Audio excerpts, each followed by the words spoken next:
کچھ لوگ نبی صلی اللہ علیہ وسلم کو اللہ تعالیٰ کی طرح پکارتے ہیں، مصیبت کے وقت یا محمد کہتے ہیں۔ پہلی بات تو یہ ہے کہ سارے قرآن کریم میں رسول اللہ صلی اللہ علیہ وسلم کو یا کہہ کر نہیں پکارا گیا۔ جہاں بھی اللہ تعالیٰ نے اپنے نبی کو پکارا ہے تو بڑے پیار اور محبت سے، ایک جگہ فرمایا یا ایھا النبی، دوسری جگہ فرمایا یا ایھا الرسول، یا ایھا المزمل، یا ایھا المدثر۔ نبی صلی اللہ علیہ وسلم کے زمانے میں بھی جاہل لوگ آپ کو اس الفاظ سے پکارتے تھے، ورنہ تمام صحابہ آپ صلی اللہ علیہ وسلم کو یا رسول اللہ کہا کرتے تھے۔ اب اگر کسی کا یہ عقیدہ ہے کہ آپ حاضر ناظر ہیں، ہر جگہ اللہ تعالیٰ کی طرح موجود ہیں، تو یہ سب سے بڑا شرک ہے، کیونکہ آپ صلی اللہ علیہ وسلم جنت الفردوس کے اعلیٰ مقام میں آرام فرما رہے ہیں، دارالامتحان سے دارالجزا میں چلے گئے، اور انشاءاللہ اس پر کبھی بات کریں گے، یہاں یہ موقع نہیں۔ ان کو دیکھا ہے جب نبی صلی اللہ علیہ وسلم کا نام مبارک آتا ہے تو انگوٹھوں کو چومتے ہیں۔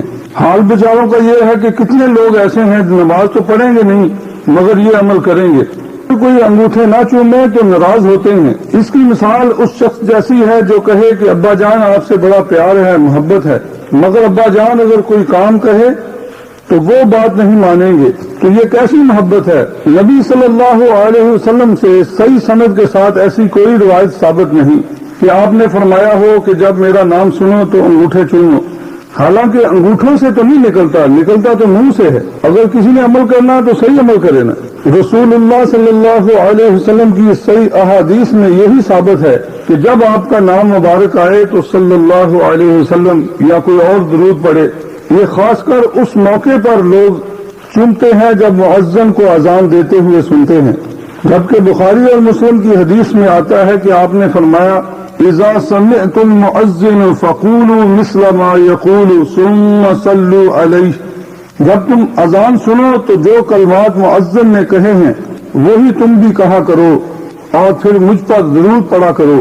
آج کل سننے میں آیا ہے کہ یہ بھی لفظ پڑھتے ہیں قرۃ عینی، یعنی اس کا مطلب ہے میری آنکھوں کی ٹھنڈک۔ اس میں کوئی شک نہیں کہ جس کے دل میں رسول اللہ صلی اللہ علیہ وسلم کی محبت اور پیار نہیں، بلکہ اپنی جان سے بھی زیادہ آپ سے محبت نہیں، وہ ایماندار ہی نہیں۔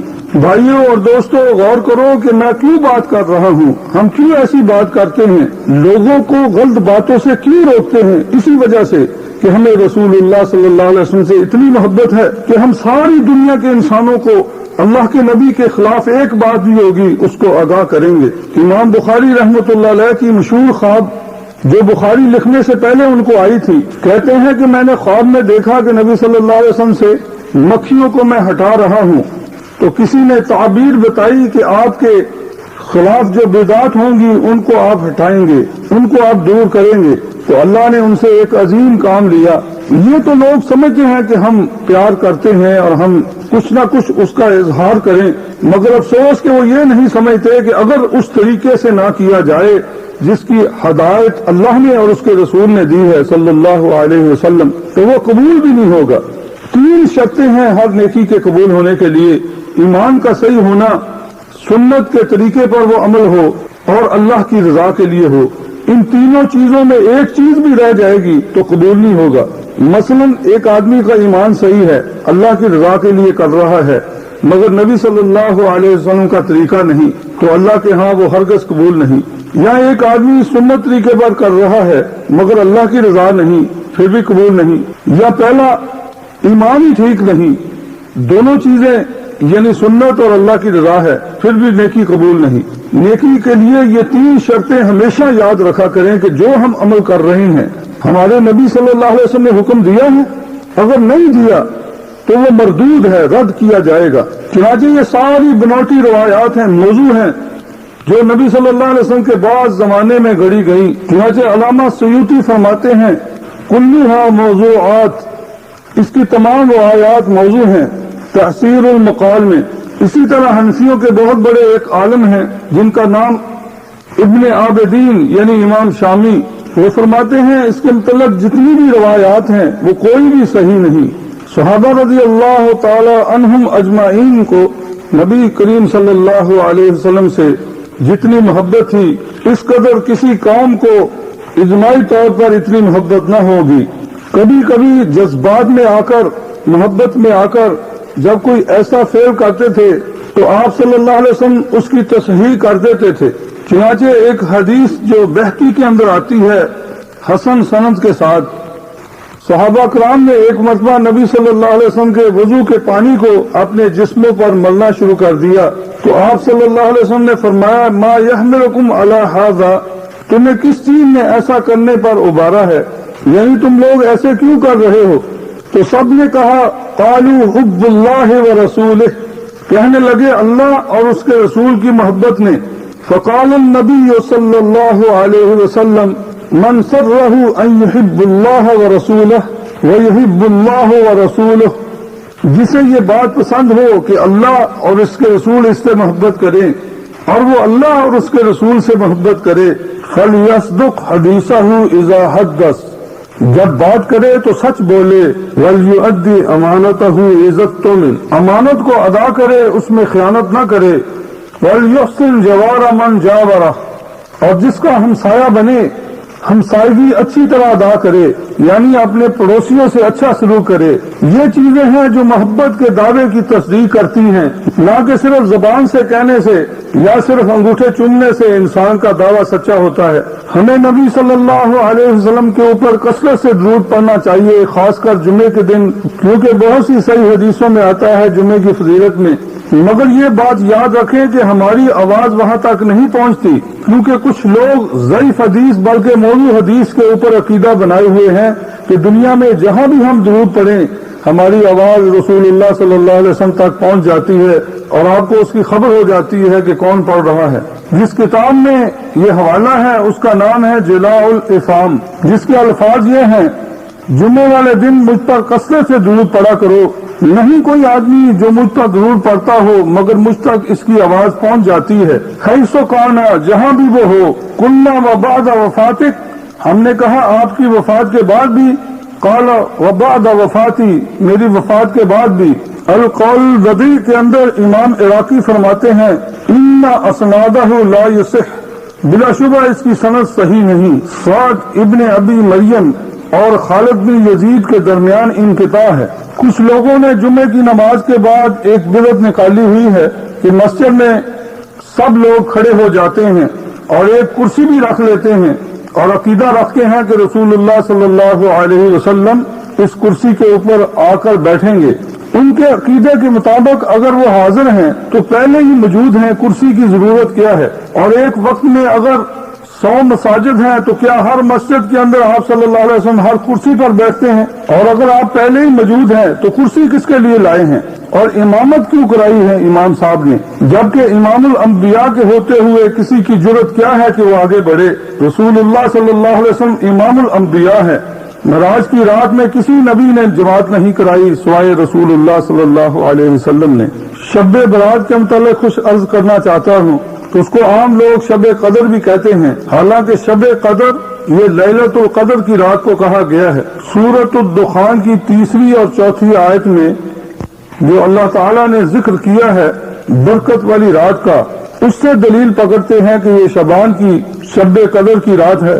آئیے ہم خود جائزہ لیتے ہیں حقیقت کیا ہے۔ ارشاد ہوتا ہے اِنَّا أَنزَلْنَاهُ فِي لَيْلَةٍ مُبَارَكَةٍ إِنَّا كُنَّا مُنذِرِينَ، کہ ہم نے اسے برکت والی رات میں نازل کیا ہے کیونکہ ہمیں بلا شبہ اس سے ڈرانا مقصود تھا۔ فِيهَا يُفْرَقُ كُلُّ أَمْرٍ حَكِيمٍ، اس رات ہر معاملے کا حکیمانہ فیصلہ کر دیا جاتا ہے۔ ان دونوں آیات میں ثابت ہوتا ہے کہ یہ لیلۃ القدر کی رات ہے۔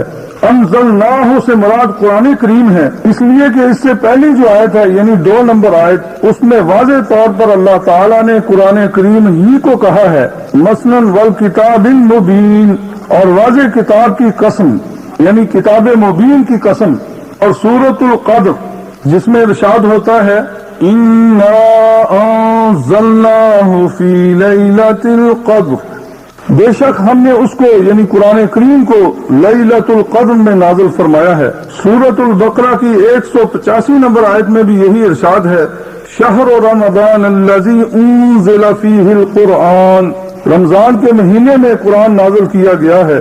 یہ بات روز روشن کی طرح واضح ہو گئی کہ اس سے مراد قرآن کریم کا نزول ہے، اور قرآن کریم کا نزول 2 دفعہ نہیں ہوا، وہ صرف رمضان کی رات کو لیلۃ القدر میں نازل ہوا ہے۔ تو یہاں کسی صورت میں بھی شب برات نہیں بنتی۔ شب برات کے متعلق جتنی بھی روایات آتی ہیں وہ تمام ضعیف ہیں یا موضوع ہیں۔ علامہ ابن دہیہ جو بہت بڑے محدث ہیں وہ فرماتے ہیں 15 شعبان کی رات کے متعلق جتنی بھی روایات ہیں ان کا کوئی سلسلہ صحیح نہیں۔ اس رات کو لوگ قبرستان جاتے ہیں، دعائیں کرتے ہیں اور قبروں کے اوپر مٹی ڈالتے ہیں، اور رات کے وقت حلوہ وغیرہ پکاتے ہیں اور خود ہی کھا لیتے ہیں۔ رات کو موم بتیاں جلائی جاتی ہیں، کلاشن کوفیں چلائی جاتی ہیں۔ کتنا پیسہ ضائع کیا جاتا ہے۔ کیا اللہ نے یہ کہا تھا یا اس کے رسول نے یہ حکم دیا تھا کہ خواہ مخواہ پیسے کو ضائع کرو؟ اور صبح کو اخبار میں پتہ چلتا ہے کہ کتنے بچے جل گئے ہیں، آتش بازی کی وجہ سے مر گئے ہیں، کتنا نقصان ہوا ہے۔ کم ہی لوگ ہیں جو رات کو صرف عبادت کے لیے مخصوص کرتے ہیں، حالانکہ وہ بھی نبی صلی اللہ علیہ وسلم سے ثابت نہیں۔ عام راتوں میں جو عبادت کرنے والا ہے ٹھیک ہے، وہ اس رات میں بھی کرتا ہے تو کوئی حرج نہیں۔ کچھ لوگوں کا یہ عقیدہ ہے کہ جمعرات روحیں آتی ہیں، ایک کونے میں جا کر بیٹھ جاتی ہیں، پھر انتظار کرتی رہتی ہیں کوئی ہم پر رحم کر ہمارے لیے ثواب بھیجے یا پڑھ کر ثواب بھیجے۔ اگر کوئی ایسے کرتا ہے تو خوشی خوشی لوٹ جاتی ہیں، ورنہ مایوس ہو کر واپس چلی جاتی ہیں۔ خاص کر شب برات کے دن روحیں آتی ہیں گھروں کے اندر۔ قرآن و سنت کے بالکل خلاف ہے یہ عقیدہ۔ سورۃ الانبیاء میں رب العالمین فرماتے ہیں وَحَرَامٌ عَلَىٰ قَرْيَةٍ أَهْلَكْنَاهَا أَنَّهُمْ لَا يَرْجِعُونَ، 95 نمبر آیت ہے۔ اور جس بستی کو ہم نے ہلاک کر دیا اس پر لازم ہے کہ وہاں کے لوگ پلٹ کر نہیں آئیں گے، یعنی جو بھی بستی اللہ نے ہلاک کی ہے وہ لوگ اس دنیا میں واپس نہیں آئیں گے، ان پر اللہ نے حرام کر دیا ہے۔ اسی طرح سورۃ یاسین میں فرمایا فَلَا يَسْتَطِيعُونَ تَوْصِيَةً وَلَا إِلَىٰ أَهْلِهِمْ يَرْجِعُونَ، اس وقت نہ تو وصیت کر سکیں گے اور نہ اپنے اہل کی طرف لوٹ سکیں گے، یعنی اپنے گھروں کی طرف، ہمیشہ کے لیے اللہ کے پاس چلے گئے ہیں۔ اب یہ بھی عقیدہ بنا ہوا ہے کہ اس رات جن لوگوں نے زندہ ہونا ہوتا ہے، آسمان پہ ایک درخت ہے، اس آدمی کا ایک پتا لگ جاتا ہے، اور جس نے مرنا ہوتا ہے تو اس کا پتا جڑ جاتا ہے، اور 1 سال کے لیے جو انتظامات ہیں وہ فرشتوں کے سپرد کر دیے جاتے ہیں، حالانکہ وہ صرف لیلۃ القدر کے متعلق ہے۔ بنو بکر ایک قبیلہ تھا جس کے پاس بہت سی بکریاں تھیں، ان کے بالوں کے برابر میری امت کو اس رات بخش دیا جاتا ہے۔ شعبان کے مہینے میں صحیح حدیث میں صرف یہی آتا ہے کہ رسول اللہ صلی اللہ علیہ وسلم کثرت سے روزے رکھا کرتے تھے، اور اپنی امت کو حکم دیا کہ 15 تاریخ کے بعد کوئی روزہ نہ رکھے، رمضان کی تیاری کرے، رمضان کے لیے وہ کمزور نہ ہو جائے۔ اور آپ صلی اللہ علیہ وسلم کو اللہ نے طاقت دی تھی، آپ رکھتے تھے۔ معراج کی رات اسی طرح اس میں بھی لوگ قبرستان میں جا کر چراغ جلاتے ہیں اور قبروں کو سجاتے ہیں، صاف ستھرا کرتے ہیں، یہ سب بدعات میں سے ہے۔ اس رات میں عبادت کرنا کسی صحیح حدیث میں ثابت نہیں۔ جس بات کو آپ لے کر آئے تھے آسمان سے وہ نماز ہے، اس کی پابندی کرنی چاہیے۔ اس رات کے متعلق کسی صحیح حدیث میں کچھ نہیں آتا۔ عیدین کی راتوں کے متعلق بھی جو کچھ آتا ہے وہ بھی ضعیف اور موضوع روایات ہیں، یعنی جو اس رات عبادت کرے گا اس کا دل قیامت کے دن زندہ ہوگا جب لوگوں کے دل مر جائیں گے۔ محرم کے مہینے میں بھی بہت سی بدعات نکالی ہوئی ہیں۔ عاشورے کا روزہ یعنی 10ویں تاریخ کے روزے کو لوگ سمجھتے ہیں کہ اس کا تعلق حسین رضی اللہ تعالی عنہ سے ہے، جبکہ بخاری اور مسلم کی حدیثوں کے اندر آتا ہے کہ جب آپ مدینے میں آئے ہیں تو یہودی عاشورے کے دن کا روزہ رکھا کرتے تھے۔ آپ نے ان سے پوچھا کہ تم کیوں رکھتے ہو؟ تو کہنے لگے کہ موسیٰ علیہ السلام کو اللہ تعالیٰ نے اس دن فرعون سے آزادی دی تھی، اس کے شکر کے طور پر ہم روزہ رکھتے ہیں۔ تو آپ نے فرمایا کہ موسیٰ علیہ السلام کی نسبت ہم زیادہ اللہ کا شکر ادا کرنے والے ہیں، اس لیے جو ہم میں سے زندہ رہے اگلے سال روزہ رکھے۔ اور پھر دوسری حدیثوں میں آتا ہے 1 دن پہلے یعنی 9-10 تاکہ یہودیوں کی مخالفت ہو جائے۔ صحیح مسلم میں حدیث آتی ہے کہ اللہ کے رسول ارشاد فرماتے ہیں من عمل عملا لیس علیہ امرنا فہو رد، جس نے ایسا کام کیا جس پر ہمارا حکم نہیں وہ مردود ہے۔ لہذا اس مہینے میں جو بھی بدعات ہیں، تعزیہ نکالنا اور پیٹنا پٹانا غازی عباس کے نام کا پنجہ نکالنا، یہ سب بیضات میں سے ہے۔ ان دنوں میں پیٹنا پٹانا یہ سب حرام میں سے ہے۔ بخاری کے اندر یہ مشہور حدیث جو بہت سے صحابہ سے آتی ہے، لیس منا من لطم الخدود وشق الجیوب ودعا بدعوى الجاہلیہ، جس نے رخسار پیٹے یعنی اپنے منہ پر تھپڑ مارے اور گریبان چاک کیے اور جاہلیت کے واہ ویلے کیے، وہ ہم میں سے نہیں ہیں۔ دیکھیے آج کلمہ گو کا حال کہ جب کوئی فوت ہوتا ہے تو عورتیں کس قدر بدتمیزی سے گندی آوازیں نکالتی ہیں واہ ویلے کی، اور اپنے گریبان بھی پھاڑتی ہیں اور اپنے منہ پر تھپڑ بھی مارتی ہیں، وہی چیز جو اللہ کے نبی صلی اللہ علیہ وسلم نے اس حدیث میں فرمائی ہے۔ تو آپ نے فرمایا وہ ہم میں سے نہیں ہے۔ اسی طرح مسلم کی دوسری حدیث میں آتا ہے، جو عورت اس بات سے توبہ نہ کرے مرنے سے پہلے، قیامت والے دن اسے گندک کا کرتا بنایا جائے گا، قمیض بنائی جائے گی اور وہ خارش کی قمیض ہوگی۔